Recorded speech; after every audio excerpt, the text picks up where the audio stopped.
All right, guys, got an injury report for you. We had 3 DMPs: Antonio Gibson, Kevin Pierre-Louis, and Alex Smith. 3 limiteds: Thomas Davis, Jonathan Allen, and Peyton Barber. And then today, DeShazer Everett was placed on injured reserve. With that, we can open it up.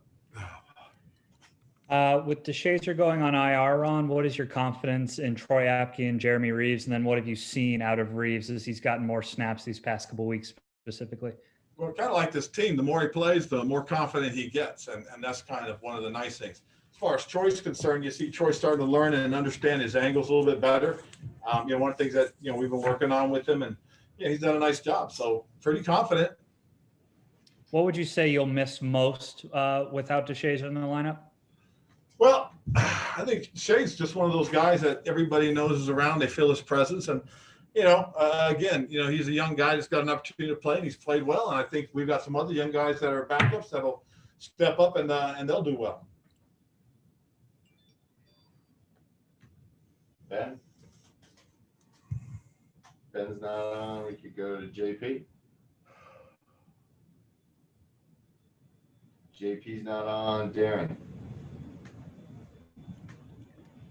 Hey, I'm going to take this one for Darren. So Coach Bobby Wagner has said he's been doing a lot of studying of your offense, especially when you were at Carolina and the 10 times that you played the Seahawks.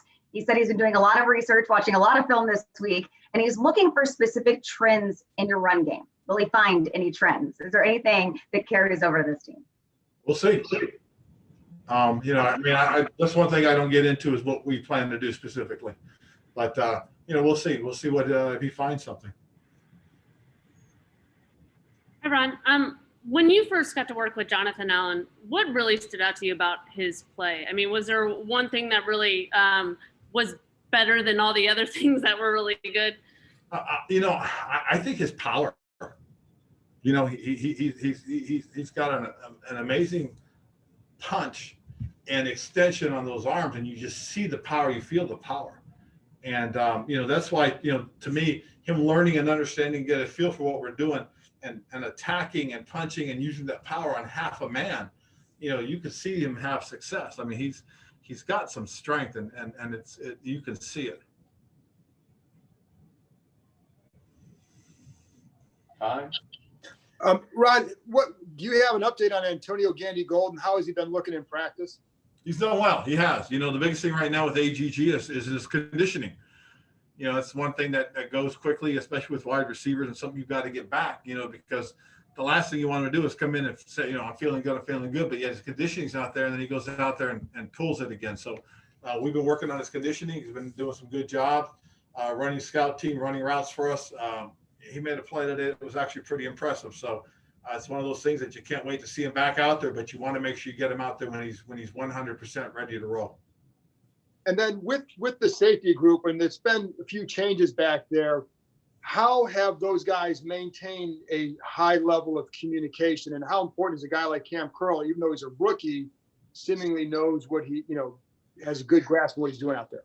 Well, the biggest thing is just like you said, it's about communications, and we roll our guys a lot in practice.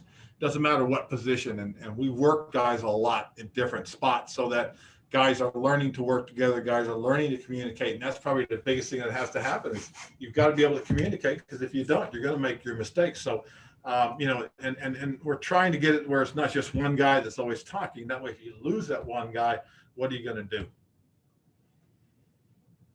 Thank you. I think I saw Ben go on. We go Ben, then Scott. Cool. Thanks, John. Hey, Ron. Ryan Kerrigan's snaps have ticked up the last few weeks from a percentage basis. How much has that been game plan versus just wanting to get him out on the field more? I think it's been a combination of both, because we've done a couple of different looks on defense, and it calls for him to have a little bit more of a presence on the field. But it's also, just again, his production per snap is telling us to get him on the field a little bit more. So we've done that, and just trying to increase his opportunities to help us. Cool. Thank you. Mm-hmm. Scott, then Matt Paris. Hey, Ron, this season, your team's really kind of embraced that underdog mentality. I think the last 3 games you were listed as underdogs. You won all 3 games. On Sunday, you're listed again as an underdog. Do you feel like your team maybe relishes the fact that, you know, they're listed as the underdog, and maybe they us against the world mentality, and embrace the fact that nobody really thinks they can win these games? I think they do. I think they appreciate that, just from the fact that, you know, for so long, you know, this team has really been down, and because of that, you're considered the underdog.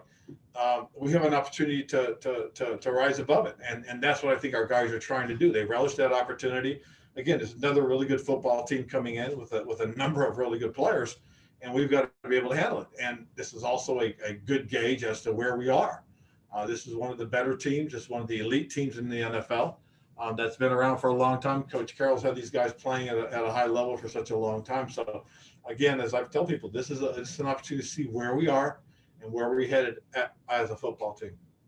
And Ron, in terms of the quarterback situation, obviously it's uncertain right now as who's going to start on Sunday. How does that affect or impact the other players that are kind of game planning for Sunday and on that practice field this week?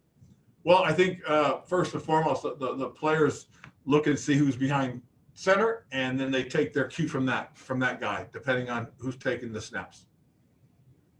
Thank you, Ron. Mm-hmm. Hey, Ron, when you traded Quentin Dunbar early in the offseason, you're talking a lot about buy-in and how you kind of needed guys who were willing to embrace kind of what you want to do. I was curious, like, do you feel like you would have been in the same position you are now if you had kept Dunbar? Like, have you been on teams where one guy or a few guys can drag a situation down? Oh, you know, I don't want to talk about players on other teams. You know, I'm happy for Quentin because he's, you know, found a situation he likes, he's happy with, and you know, I like our football team. I guess just in terms of like, well, let me ask it a different way. I guess you also had an opportunity to reset kind of your cornerback position with Dunbar moving on, and then also with Norman. What were you guys looking for back then, and having those two spots of bringing in Fuller and Darby? I think we found them in Quentin and Darby. Those are the kind of guys we were looking for. Thank you, Ron. All right. Rhiannon? Hey, Ron. In terms of what your team has learned so far from playing some quarterbacks who have some mobility but also have that ability to improvise, I know nobody's exactly like Russell Wilson, but what do you think that this team has learned from playing guys like Lamar Jackson or some of the other quarterbacks, or I can't remember the Arizona quarterback's name right now off the top of my head, but the point being, this mobile quarterbacks who also keep their eyes down the field and make plays that way too? Well, you know, when you play guys like that, the biggest thing you hope you learn when you take a chance to take a step back and you watch Jackson and you watch Murray play, and you sit there and say, how do they beat us? Well, we weren't disciplined. We didn't stay in our rush lanes. We chased color, the same color, as opposed to spreading ourselves out. I mean, those are the things that you want to learn, Rhea, is that, hey, we made some big mistakes that allowed these guys to beat us downfield.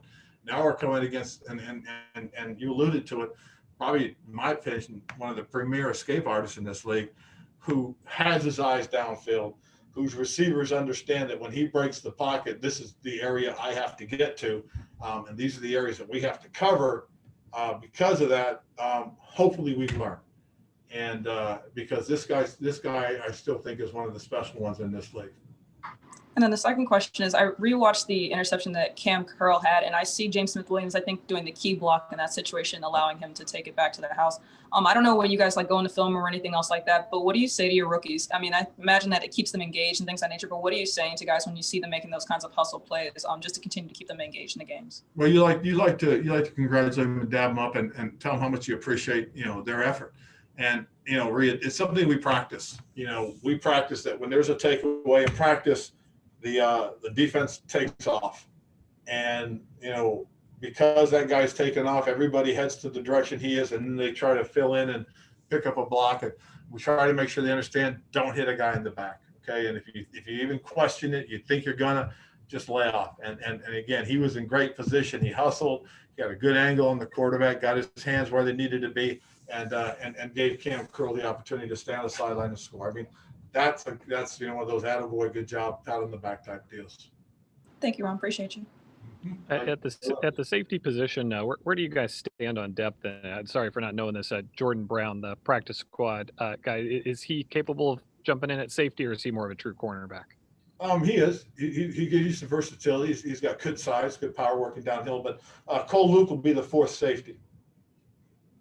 And then just in terms of development and guys getting a second chance, potentially Haskins this week, Apke has come back. What is it you want to see from a guy when he's been out for a few weeks and then comes back and gets that second opportunity in the rotation? Well, just to play with consistency more than anything else. And again, as I said, Dwayne has worked hard. He's paid attention and has watched, and I believe he's learned. And just looking forward to see if he gets that opportunity, how things go. Sam? Hey, Ron, just to clarify, what happened with DeShazer? He had an injury to his pec. And to follow up from yesterday, talking about Chase Young's leadership, I wonder, you were talking about in training camp seeing a lot of energy. I wonder if there was a moment where you saw that kind of change into more like him leading the pregame circles and things like that we're talking about now. Well, what was interesting was probably the play that really kind of still sticks out of my mind from training camp is we had a play on I believe the goal line play where he came through and he hit Adrian Peterson for a loss. And I don't know if you guys remember that play really stuck out in my mind as a guy that could be one of those guys that's going to be a leader because of the way he plays and the way he does things. And it seems to be headed that direction with him, because the more he's on the field, the more things he does, the more opportunity it gives him to be able to step up and say, hey, come on, guys, let's go. Partly because of the way he approaches the game, the way he plays the game, the way he prepares for the game. Thank you. We got time for 4 more. Howard, Les, Russell, and JP. Hi, Ron. I wanted to ask you what you might point to as something that's a change in how you've coached this season as compared to your years in Carolina. I was going to say whether it's in-game strategy or midweek prep work or the way you speak to your players or whatever the case may be. Is there something you consciously set out to do differently that has changed? Well, I'll be honest with you guys. The hard part has been really just, because I'm going through the recovery phase right now. I'm still, kind of lagging in the things that I was hoping to do and planning to do. One thing that I think I'm doing more right now is I am paying a lot more attention on the offensive side than I had in the past. In the past when I was in Carolina, I was focusing on the defense, not interacting as much as I needed to on the offense, or at least I believe now that I needed to. And so I've tried to make sure I'm over there a little bit more than I had been in the past. I think that's been a conscious effort on myself. And instead of, just sticking to the one side, I'm trying to manage a little bit more, a little more balance in terms of the offense, defense, and special teams. Thank you.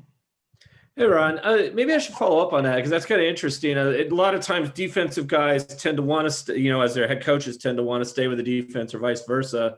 Where did that kind of come from this year? Was that something you've been thinking of, or was it circumstances more? And it was something I've been thinking of, to be honest, just as I go forward, looking back at some of the things that happened throughout my tenure in Carolina, that I felt like by not really, being engaged completely, I think I didn't give enough on that side. So I just feel like I'm trying to be conscious about where I'm going to walk into, how I'm going to do things. Right now with the Zoom meetings, that's difficult. I know when we had opportunities before we had to go completely by Zoom, I would try to walk in and be at the back of the meetings and be seen a little bit more, that type of stuff. But again, part of it too is part of my issue is really just going through the recovery phase right now, and still kind of lagging in what I really want to do and how I want to do it. Thanks.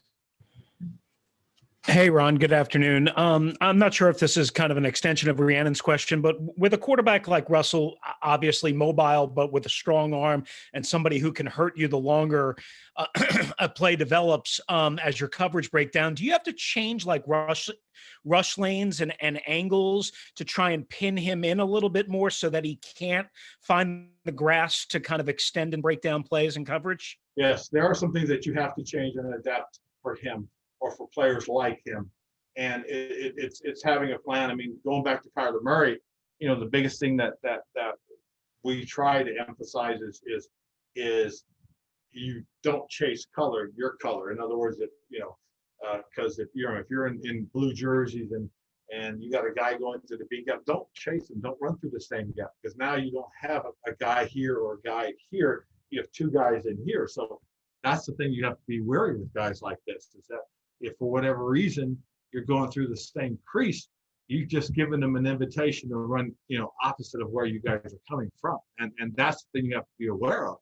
One of the things that we always said too is that if you do that, the guy will escape to where he wants to and where he knows everybody's going to be. If you chase him and you force him to run where he doesn't want to run, now he has no idea where everybody is. And that's to your benefit. JP? Thank you. Hey, Ron, some news yesterday that you guys signed Lamar Miller out of Chicago. How do you guys view him? I know he's not going to be available this week, but kind of the rest of the year. Well, we'll view him as a guy that can help us if we need to have him active. We have a couple of young guys that we like, both on our practice squad right now. Both are doing a good job. But Lamar has played some quality football. He's given some really good minutes. He's coming off of an injury from last year. We checked up on him, found out he everybody felt he's good to go. And so we're looking forward to having a veteran guy that's given some quality minutes available just in case. And that's what this more than anything else is more of an insurance policy than anything else. And then just kind of dovetailing there, how hopeful are you for Antonio Gibson, even if it's not this week, but just this stretch run of the regular season here? No, very hopeful. We want to have everybody ready to roll, and that's why, we're watching everybody, we're looking at everybody, we're trying to put ourselves in place just in case. Last one. Thank you. Hey, Ron, this is Darren Haynes. The NCAA, it's kind of like off topic from your actual team, but how the NCAA in paying some college athletes, that could be a thing. I'm just wondering your take, being a former college player and obviously seeing college players now, what's your take on if NCAA athletes should be paid? Well, what they should be paid more so than anything else, in my opinion, is a stipend. When we start talking about paying, what's the limit going to be? Is that limit's going to be fair? How are you going to be able to afford to pay everybody? Because if you're just paying the football players, then why aren't you paying the other? It's opening up a whole can of worms. I get the whole thing that what's happened is they're making so much money. I get all that. Okay, that's understood. And then everybody says, well, that the trade-off is your education. Oh, well, most of these guys are going to take it anyway. Well, then, okay, then what are we doing? Then what's going to happen? Are we just going to create a minor league?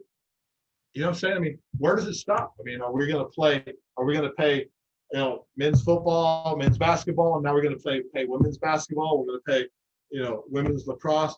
Because if you pay one group, you got to pay everybody. I know what Title IX is about or something. So, who knows? And quite honestly, Darren, I'm really not the guy to ask. Because again, when I went and played, I thought my trade-off was my education. That's what I really thought. That's the way I looked at it. Maybe I was naive. But that to me was the trade-off. Was that I played college football, I got a college education. That's the way I saw it. The other thing I saw was after I left, they put another guy right in my jersey number. So, I couldn't tell you. I really couldn't tell you if that's the right thing to do. I really couldn't tell you if that's the wrong thing to do. But I can tell you that to me, the way I look at things, and maybe I'm naive, but I played college football. I got a college